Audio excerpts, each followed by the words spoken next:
Different angle today. I'm bringing you guys into the food forest. Do something a little different. I got someone helping me film too, so this will be a lot of fun.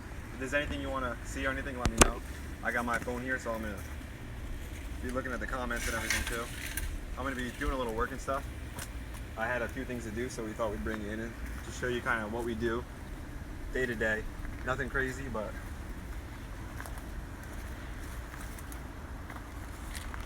if there is anything you want to see, throw it in the comments. I'm looking at them. I'm keeping up with them. And we are doing a little Marco Polo, so I will probably be popping out somewhere. And who knows where I come back. We'll see. But I got some beans I just put in here. These just came up, so I'm just going to mulch them a little bit. We had a rain the other day, so this is a good time I like to come through and mulch them. Notice that when I planted them, I went back to dirt. I pulled it back to dirt. I don't plant just right in wood chips. You don't want to just plant wood chips. This isn't a growing medium, so I planted them in dirt, and then I'm just gonna come through and wood chips. I'm trying to get the smaller stuff, if I can, to put around the base of them. This way I'm not crushing the stems or anything. If you guys can hear me, let me know. If you can, I'll talk louder. I don't have a mic on or anything, so.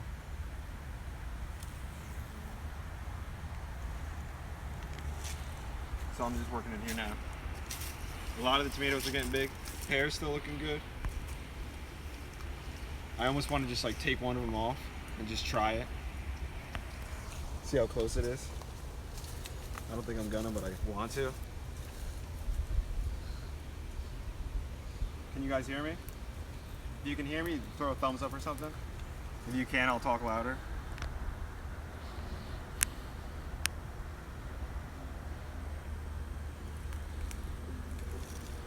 We hear you? All right.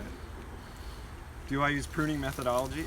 Yeah, I use, if you guys watch Paul Gauci, Back to Eden, he's something I definitely model a lot of my prune after. I even got his pruner, the one that he said to get, the Felco.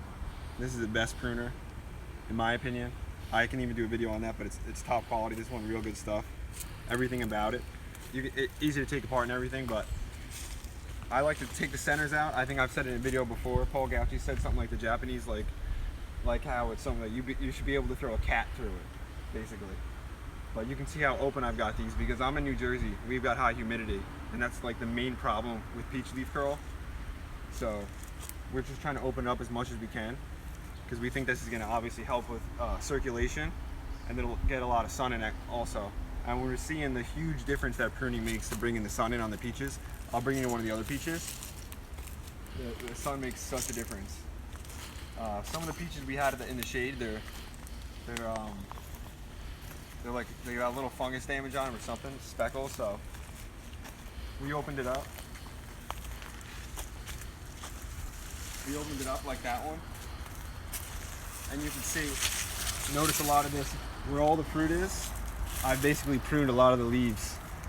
And you have to have some leaves because you got to be able to photosynthesize, obviously, to be able to catch nutrition and everything to grow the tree.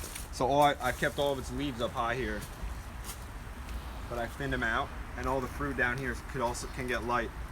But when the sun's straight up in the sky, the fruit's not getting light, but as the sun rises and as it sets, it's getting the light, and you can see the difference, the color and the blush here, compared to some of these darker ones over here that didn't get it early. So I think that's making a huge difference. Where's Tuck?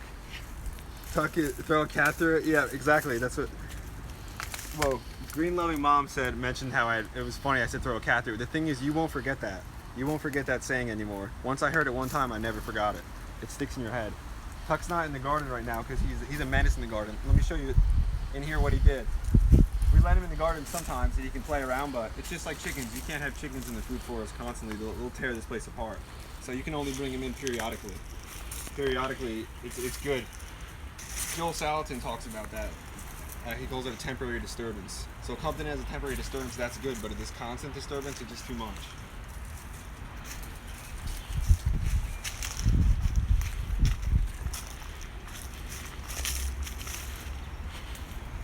I wonder, is it a lot different feel as I walk through when I'm not doing it? Does it feel smaller or does it feel bigger? So here's what Tuck did under here. He dug a hole right under the tree. When it gets too hot out and he's in here, he just digs a hole so he can get cool and lays right in it. So we haven't filled it up yet because I've been actually watering in there and getting the nice deep watering for the roots down there. But I'm gonna fill it in a little bit. Let me check some of the comments. Oh, Beth Grant, nice to meet you. I'm happy you find us too. Bigger than this works to show the space. Oh, cool, thanks. Yeah, it is. Check out the size of some of this hazelnut right here. This thing a year or two ago was much smaller, but we've talked about on our channel, when I first planted a lot of these fruit trees, I watered them. Since then, I haven't really ever watered them. And that's important for a number of reasons. One of the main reasons is that I don't have addicted plants, as I like to call them. If you're always watering your plants, always watering your trees, then your roots are going to stay at the surface because they're addicted almost to you watering. There comes a point when the more you do, the more you have to do. So for our fruit trees, we don't do the stun method where we just like sheer total utter neglect. We don't do that. But we'll put a good planting in the beginning, we'll assist them along, and then I don't do too much watering because last year this tree wasn't doing great, but you can see this year its roots went out and it found the water, and now it's hit the water table. So even if we get dry times, this thing's gonna be okay because it's gone deep enough that it's actually hit the water table by now. A lot of you can see when trees do that. If you notice, it's kind of the same thing when you get a good transplanting, like over here. A lot of these peppers and stuff, go back a video or two, like this one right here. This one looks like it needs some water. It's suffering because it needs a little water, but this one's just like still going through a little transplant shock. It just hasn't adjusted, but it comes to a point where they just adjust, like this one just set its roots in, and it looks beautiful. The color is completely different. So I think the fruit trees are the same thing on a bigger scale. So you don't want to go crazy watering them. You're not actually helping by doing that.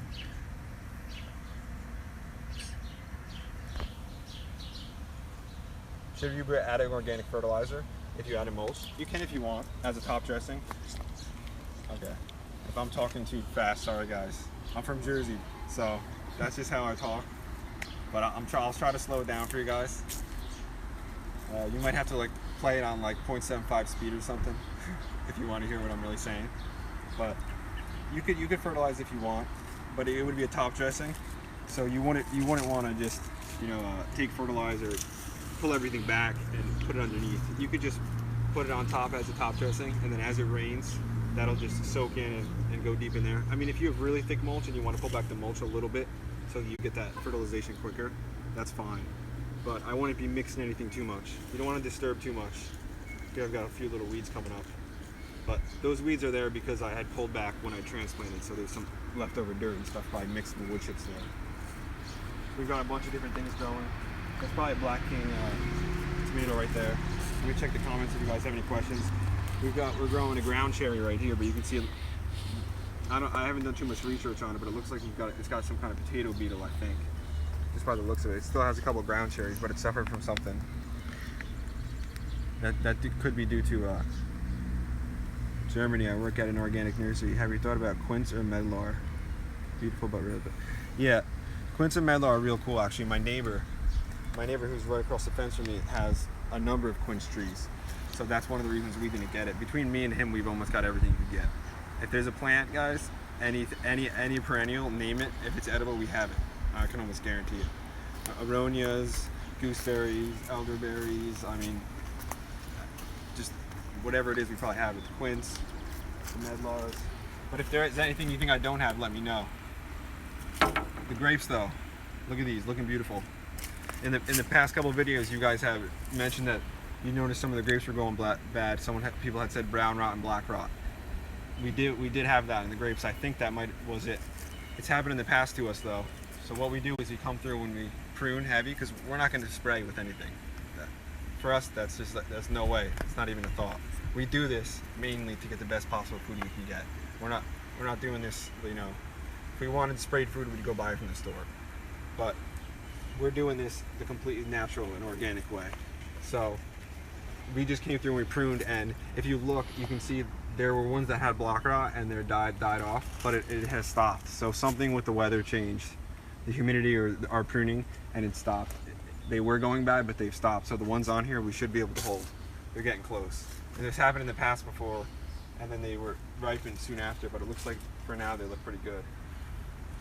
Pigeon peas and chop and drop. in the beginning more. If you watch some of my earlier videos, earlier food forest videos, we did more of the chop and drop, more of like a mass sowing, natural succession of what would happen in a lawn if you just kind of let all the plants go and mulch them down. So we did that the first couple of years, and that worked pretty well. But we found that the wood chips just makes it way easier. It speeds up the process.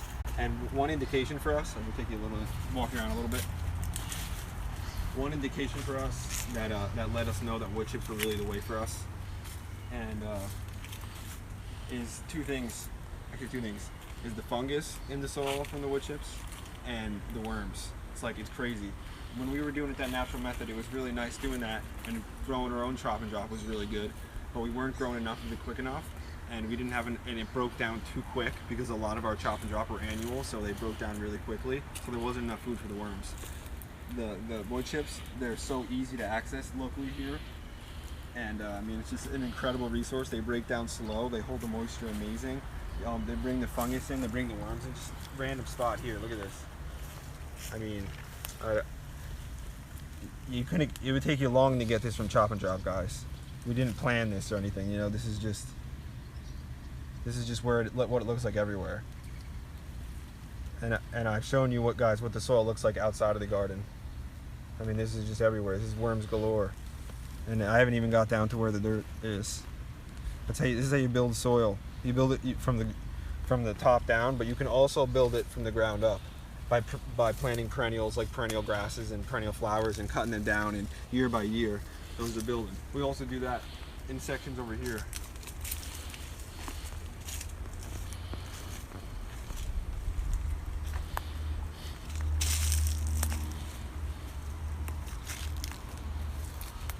So section right here, you can see there's a radish here. This whole section here was radishes and lettuces and stuff, and we harvested most of the radishes, but we didn't eat all of them. And then we wood chipped right over top, and the thing is, we didn't pull the radishes out. We left the radishes in the ground, wood chipped right over top of those. Those radishes are just going to be breaking down. The worms, it's going to be incredible worm food. The worms are going to love it, and there's carrots in there too. And when these carrots break down, they've already kind of taken the space of the soil, so they've created that space. And then the space where the carrot was, that's going to break down, and that's going to be like a tunnel for the worms to move through to get to different soil levels. So it's just, we're creating beautiful soil from the bottom and from the top. That's it. I mean, you can't beat it with the wood chips, in my opinion. Wood chips is the way to go. So let me see if any of you guys had any questions in the comments. Oh, M.I. Gardner, what's up, bro? We got some good people here. M.I. Gardner, Lolita's Garden. What's going on, guys? M.I. Gardner, good to see you on, man. So, yeah, if there is anything else you guys want to see, I mean, we're walking through. We had a decent rain, and you can see how I'm growing the tomatoes this year. I'm growing all these up vines, and look where we have the tomatoes here. We've got a tree here, and I've come through and observed over the days and weeks and everything, and noticed where there's light and how much light can get in. So you've got to kind of find those spots out, and you could stick tomatoes in places you want to think you could. We've got some more in over here. We've got some more back behind us. So we've got a number of tomatoes we're squeezed in. We're growing a good amount of the cherry tomatoes and the pear tomatoes. Those are our favorite to eat and snack on. But we are growing a lot of the beefsteaks because when you're from Jersey, like tomatoes, it's all about tomatoes when you're from Jersey. So we're definitely growing tomatoes. A number of different varieties. Rosa de Bern, I grow that one every year.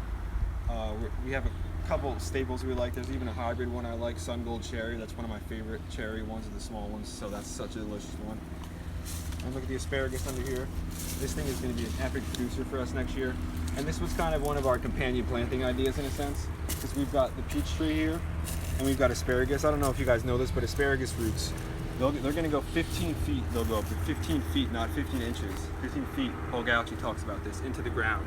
So those are going to be able to pull up, they're going to be a biodynamic accumulator. They're going to be able to pull up nutrients that other plants they can't reach, they can't access, but this asparagus is going to be able to do it. As this dies through the year, it'll die, drop, and then that'll just be chop and drop for that tree, and we'll bring in different nutrients and deeper from the ground, and just letting the system work for us. It's all going to be working for us, creating just more biomass. That's one of the keys, biomass accumulation. You can see all the biomass we're accumulating in here, and including the wood chips. I mean, the amount of organic matter in here, it's incredible. This has basically become one sponge. and that's what we want to do, hold moisture. One of the most important things. Let me check if you guys are in the comments. Oh, live stream? Oh, thanks. Yeah, the live streams are fun. Can you show the strawberries? Yeah, we'll show you the strawberries. If you guys had watched the strawberries in the other videos, they were almost flattened to dead. We were walking all over them. But we had mentioned in that video that once we get a rain, they're going to pop back, as they always do. So we had a rain, and look at them, they're just popping right back. And a lot of the small ones are dying off, and the big ones are coming through.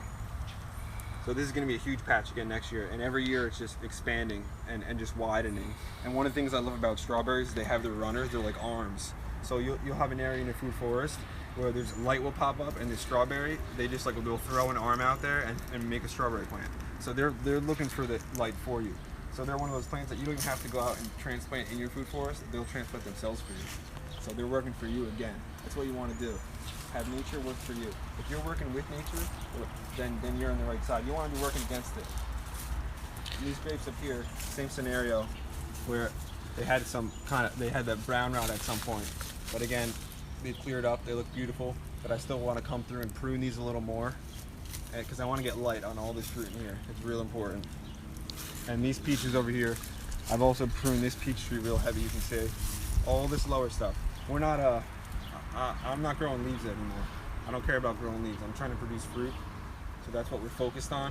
I think I'm gonna come through and prune some of this fruit because there is a real lot of it on here. We do still get bites from some of the bugs because again, going completely natural is tough. Let me see what you guys are saying. Yeah, in 10 years, overstory, how do you annual? Exactly.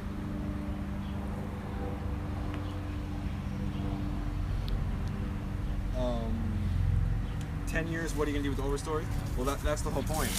Think about that, guys. In 10 years, if this is an overstory of all fruit trees, I'm not gonna have to plant annuals if I don't want to. I'll plant a few tomato plants here and there. I mean, this will be taking care of you, feeding you plenty. If you're getting plenty of hazelnuts, you can be making bread with that. You can have nuts all year. I can grow potatoes in a different section. Peaches, apples, those will store. So grapes, you can make wine, jellies, jams, preserves, elderberries. I mean, the list goes on. So perennials are the way to go. And again, I'm thinking about doing one year where I just don't do anything. I don't plant anything, just to show the production with no work that the perennials will work for you. That's what the focus is. But annuals, I love the annuals. They're some of my favorite foods, like tomatoes and stuff. So we're always going to plant them, especially in Jersey. But again, get your foundational trees in, get your foundational perennials in, and then work around that. That's my opinion. So the rhubarb is coming back. This took a little bit of a hit.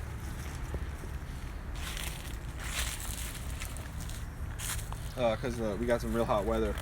Same thing with the cherry tree. Yeah, it took a little bit of a hit because of the hot weather, but it came right back.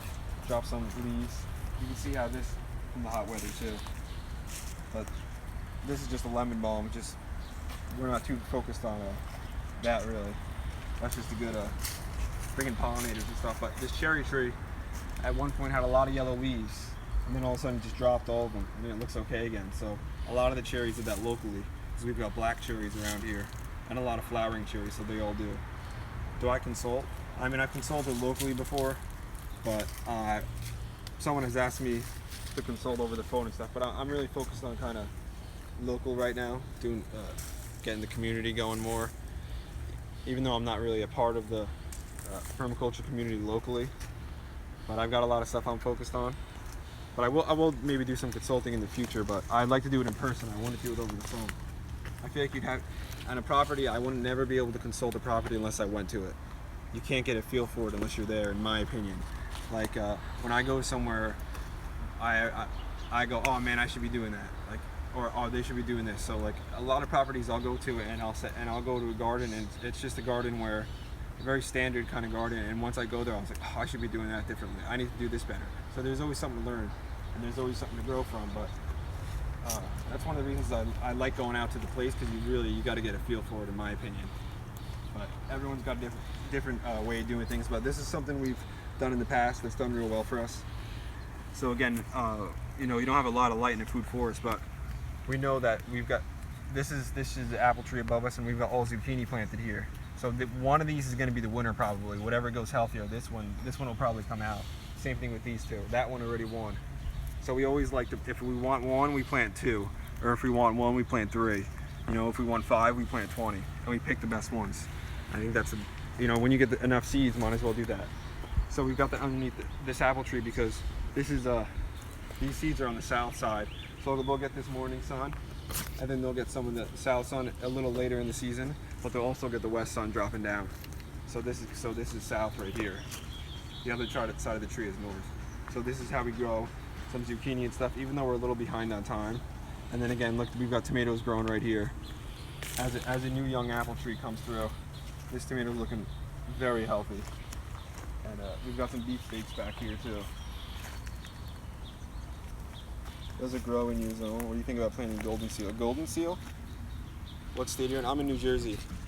We're in New Jersey. Golden seal, I'm not sure what that is. Is that goldenrod? Is golden seal and goldenrod, are they the same? Those are just both different common names. But we've got my favorite cucumber over here too. Oh yeah, look, these are some beefsteaks. These are the Rosa de Bern, because this is the only potato leaf. Sorry for speaking so quick. These are the Rosa de Bern. I know that because this is the only potato leaf tomato that I have. So that's looking real healthy. You can see how we grow them. We train them up here. I think I've said it in the past, but when you train them up a stake like this, for each plant you're gonna get a lower yield. You're gonna get less tomatoes, but they're gonna actually be higher, they say, in vitamin C because they get hit by the sun. And you also want them to hit by the sun because that's just more natural and it's healthier. But you can plant more in a smaller area. So for each plant, you're gonna get a lower yield. But if you plant them densely, your overall yield will be higher because you're growing vertically. Just think about that. You're using that vertical space rather than using all that space in the ground. Plus, I've sprawled them out before and they grow healthy, but I've missed a lot of fruit. That's happened to me, I'm growing some in the back where they're sprawled out, but a lot of times you can't find the fruit because they get so dense. At least that's what happens here. But Jersey, we grow great tomatoes here in Jersey. And we got basil growing. And look here, this is basil from seed. That's one thing that's really cool in my opinion about growing a food forest is growing a food forest like this, you're going to be learning plant identification no matter what. So weeds will come up, but other things come up all the time. Gifts right here. This came up on its own. This is a self-seeded tomato.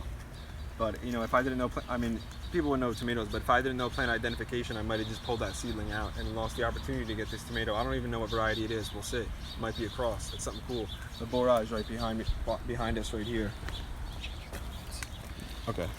These are all self-seeded. I didn't plant one borage, so they're all self-seeded. I can identify when they're young, and I know I'm gonna keep that. And I'll wood chip around it. So let me see what you guys are saying in the comments. Random comment. What's up, Vaughn? Does holy basil smell a little like bubblegum? Oh my gosh, have you tried companion planting garlic and carrots with your tomatoes?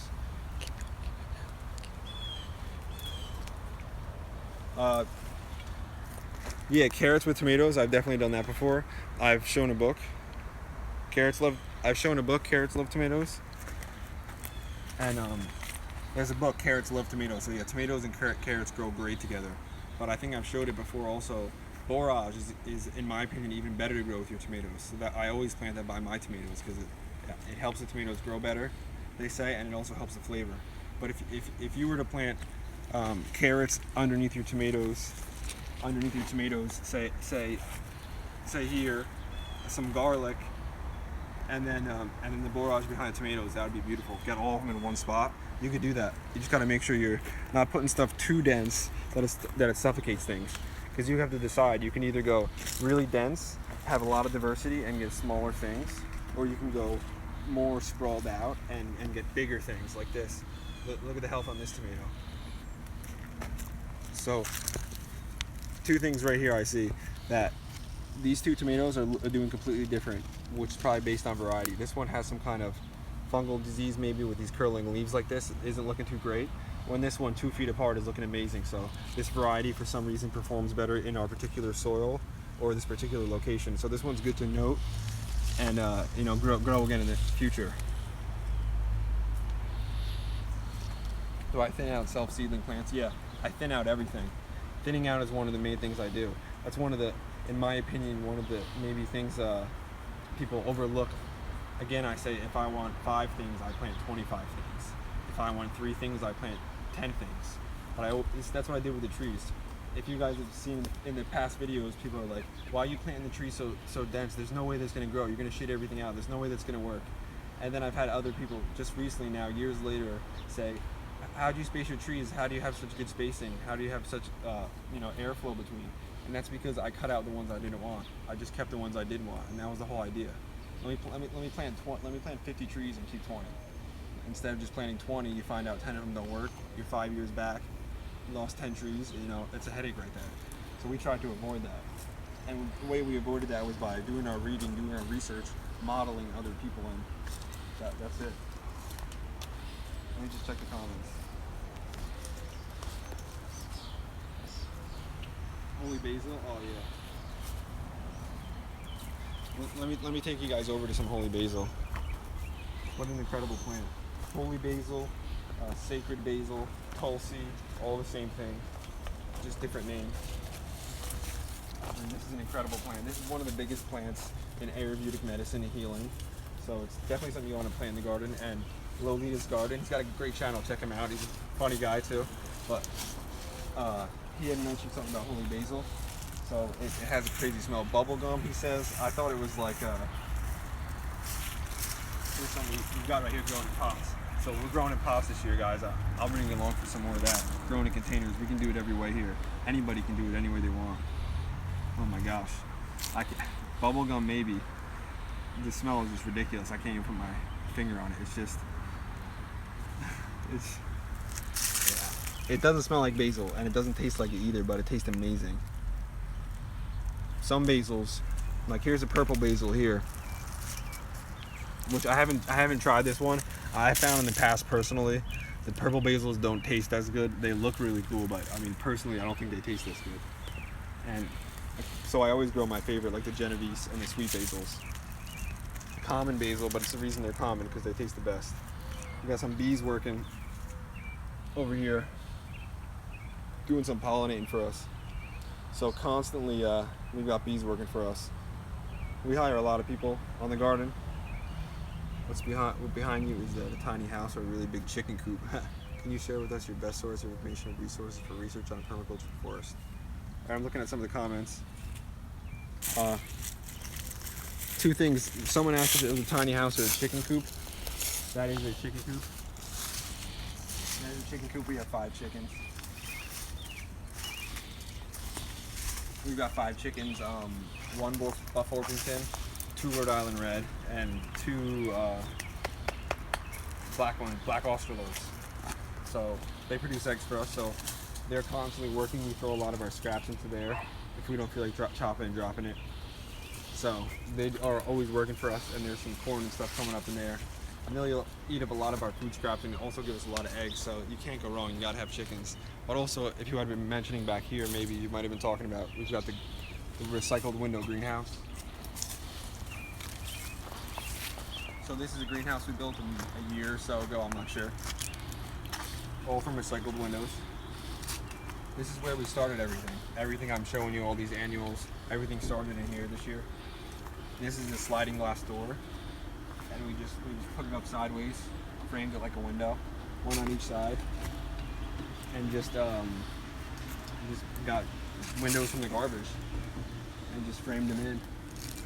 And we got windows on the roof as well. It's pretty good size, plenty big for us, but we fill it up. If you guys have ever seen when we fill it up with plants, I've got pictures and stuff. It looks pretty cool in my opinion. And what we did, we just tucked it right behind the shed. We have a shed and kind of just connected it in the back, and I basically just extended the shed. So I think that worked out pretty good. And when we put a deck sealant on the outside, just to preserve it. But yeah, send me seeds of the basil. Yeah, that'd be cool. And definitely, if there's anything else you guys want to see or wanted to check out, let me know. It's fun doing this. If you guys like this. Oh, lost my sunglasses. Oh, that's what happens when you live. Lost my sunglasses. But if there's anything, if you guys are liking, hit the thumbs up. Share some of our videos. We're trying to make a splash. We're putting a lot more we're putting a lot more work into our videos and our content because we think we've got some good information and a decent message, so we want to share it. So we appreciate you guys watching. Like that's why we post. At first we just posted for our own documentary, but then we became part of the community, and it's like so much fun. I love like interacting with everybody, and I want to do it more and more. So we're having a blast, and I appreciate you guys watching. We're coming along. Like, this is like, I don't know if you can tell, like I love this stuff. Like I could talk about this all day. I could walk through this root forest for hours. If people wanted to watch, but I'm not gonna. But we've got this side garden too is growing great this year. And we've got some huge sunflowers and stuff. Let me show you one of these sunflowers we got from seed, self-seeded. Actually, let me show you some of these tomatoes first. And all these pots. Can we get a thumbs up for the Hold up. Can we get a thumbs up for the cameraman? So we've got like part of the James Prigioni clan. We've got someone helped me film, so shout out for that. Thumbs up if you guys are liking the different camera angles we've been coming up with and like that different style instead of just me standing behind it all the time. So we've got some pots and everything. These tomatoes, they're gonna be the first to ripen.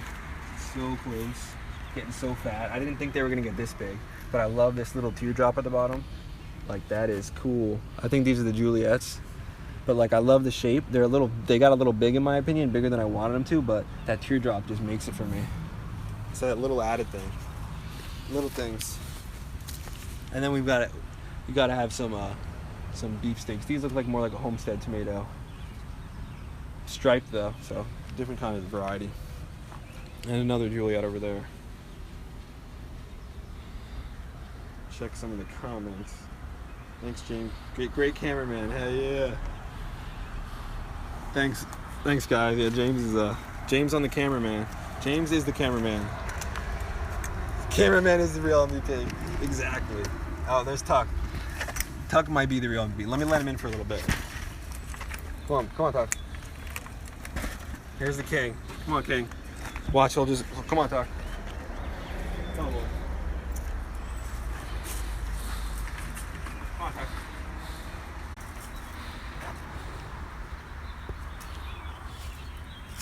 Here's the MVP, the king. He's the king. But he's good if we watch him, but once he starts getting out of my view. See, look at him, see, right on the yarrow. Good thing it wasn't an edible, but that's right in our yard. Let me bring in the yarrow. We don't talk about the yarrow a lot, but yarrow is an awesome plant. I almost got right where he peed. But I love the yarrow. It's a great plant. You should really have it. It's an awesome medicinal. The Latin name, Achilles millefolium. That's after Achilles millefolium, if you want to say it like that. But Achilles, they used to use it as like a battle dressing. If they got wounded or something, they would like chew it and then put it on their injury, and it's supposed to help with stop the bleeding. I forget the exact term for that, but so you can also use it in teas and stuff. But it's great because it brings in the pollinators. An incredible plant for bringing in pollinators. I actually have a picture in my room, and it's of yarrow, and it's just with bees all around it because it's an incredible plant for drawing in pollinators. It grows wild here, but this is a different variety. I like this variety better. And this is in the same family as the carrot. You can see by the leaf structure, and it's got the umbrellica flower, which is this shaped like an umbrella. So that's common for all the ones in the carrot family, and all these ones with the umbrellica flower, cilantro, carrot, Queen Anne's lace. You'll see that growing, which is just a wild carrot, and yarrow. They're all in the umbrellica family. All great for bringing in pollinators and different good insects. So great things to have in your garden, just spread out everywhere. Improve diversity and everything, because that's what you want. You want to be tricking the insects, because if you've got say some kind of flying insect that's going to come after one of your plants, say if it's just all tomatoes, they see all tomatoes, they're going tomatoes. But if they see one tomato and then all of a sudden something like a yellow flower catches their eye, they make one mistake. That's what we're hoping for, and something predates on it at that one mistake. I'm not saying that happens every time, but that's kind of the idea. We don't think by bringing in these beneficial plants that we're gonna have no bugs, but we think with improved diversity we're gonna be able to bring the population of the bugs so low that it's not gonna be able to cause enough damage. And I think that's working out for us. Yeah, the dogs eat so good. Do we let our chickens free range? No, we don't let the chickens free range. They would tear this place up. They would tear it up really quick, actually. The chickens, if they're in here for 10 or 15 minutes, they go right for the base of the trees. You guys know in the base of the plants. So if they came in here, they would probably start right here and start scratching here. And tomatoes have really high surface roots. They don't have long tap roots. They're all surface roots. So they would just rip that tomato right up. We don't want to have that. So they'll do damage real quick. And they're good to come in. We'll bring them in the spring, and they'll eat some of the bugs before everything's grown. And we'll bring them in the fall a little bit, again, to eat a lot of the bugs and stuff. But not worth it through the year unless you have a huge food forest and you're not growing annuals and you have a couple chickens. The balance, the ratio is really the big deal. That's the hard part. So how long have we been on here? Are you guys enjoying it? Should we keep going, or what's the deal? Should we cap it off for the day, or do you want us to keep going? We're not getting many likes, so I think we're gonna cap it. Cucumbers are looking good. Tomatoes are doing well, but we'll do a food forest video soon. I'm not sure if I'm gonna make this video public or not. I might just have left it open for only the live viewers, try to make it a little more fun for people watching live. But this is my favorite variety right here. This one's not looking as good as this one is, so I love these. This is a little one looking not very good, but let me taste it. So this one we love because it's so crisp. It's like an Asian one, so crisp. So sweet. My mouth was dry from talking so much. I never talked so much in my life. Ridiculous. But cucumber is killer right now, making a huge difference. We can go for another 2 hours. No, I'm just kidding. Let me see if you guys are in the comments or not, because I'm about to call it if not. Oh, you keep going. Thank you. How do you know when the cuke seeds are mature? Oh, the topic? When they're mature? When the cuke seeds are mature? When they're big. No. Again, it's hard to tell.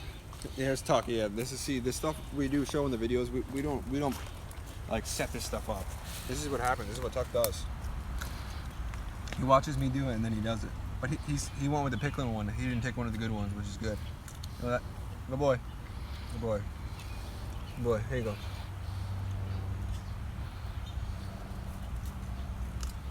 So we're both enjoying the cucumbers. This is a really enjoyable time of the year for me, because right when the tomatoes are about to come in, so I'm like super, not anxious, but excited for the tomatoes to come in, start ripening. I'm getting those cucumbers. Next round, raspberries are about to start coming.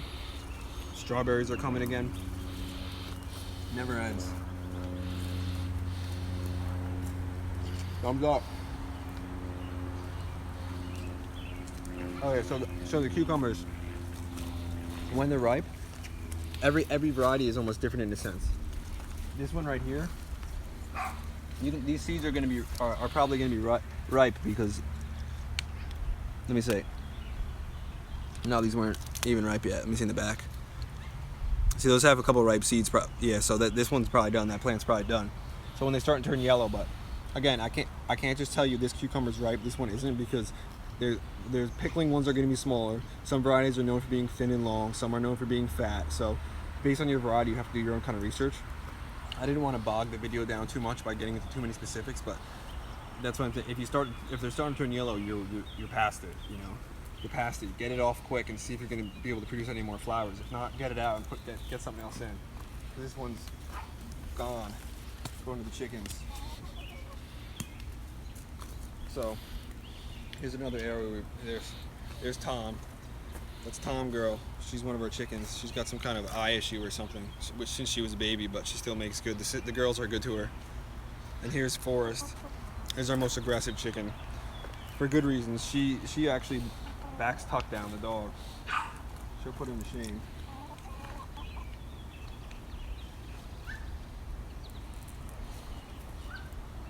Thanks a little dirt heaven. Thanks. Yeah, we switched it up. We were gonna just film a regular video today, and we were like, you know, let's change it up. Let's do something a little different. But that's most of the tour. Here's some of the cukes doing real good too in here. So we're gonna start making pickles. Those three are ready for pickles. So I make pickles of all different sizes, but that's already too big. I like the smaller ones. That's too big. I like them like a little thicker than this. But I don't want to point to too many. A little thicker than this one here for pickles. But he's gonna go for it if I point to it. Tomatoes back here doing good. This is a tree you guys have never seen. Well, I'm in New Jersey, Zone 6B. Again, Jersey, Zone 6B on the shore. This is an orange tree. Yep, an orange tree. This thing grows. This thing has survived the winter. It's in the orange tree family, and now, no, I'm not going to produce great oranges and be able to eat them like delicious oranges. Oh, look, he got another one. See, this is why we don't have him in the garden all the time, because he doesn't stop. He gets like, he'll just grab one of them, and take 2 bites, and then grab another one. But see, this one was okay because that one was starting to go overripe. This one was right at peak, and any further than this would be overripe. This is a pickling cucumber, so this is almost past already. So he knew that. We trained him for that, so he picked that one on purpose.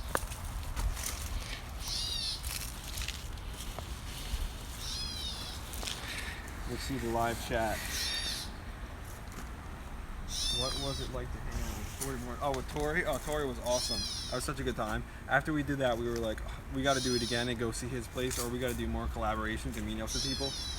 It was a blast. We had so much fun. Tori was a real knowledgeable guy, real kind guy, and we had a good time.